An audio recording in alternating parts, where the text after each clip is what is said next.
รถตู้เอาแพงชั้นหนึ่งบอกแพงเงินแพงท้องเชียงพ่อตู่คะแนนไว้แล้ววันเราไปตอนอยู่รองคายแท็กซี่พาไปเสียด่านละ500ด่านละพันใช่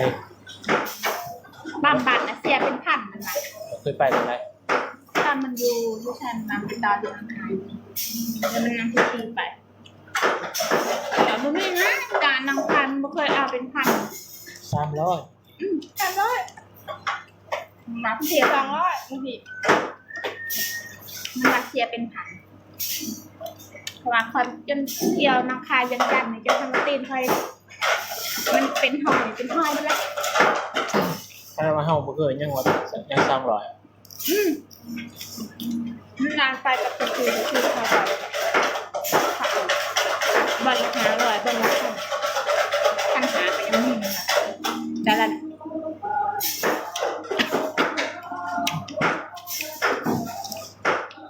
โดนเขาหลอกได้เพราะว่าแท็กซี่เลยหรอบ้าไปเลย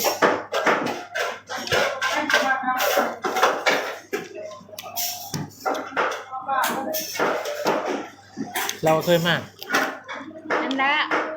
นั่นเราเคยไปเนาะ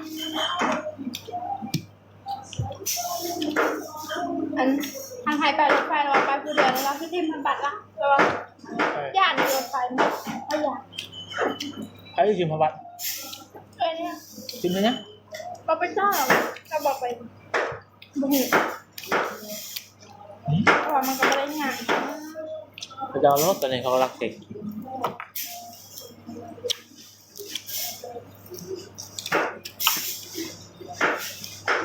ก็คือการกับดานปั่มเนี่ยค่ะ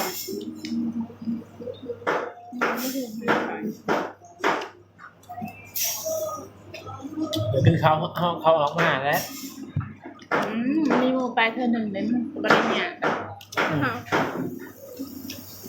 ไปเธอหนึ่งไปถึง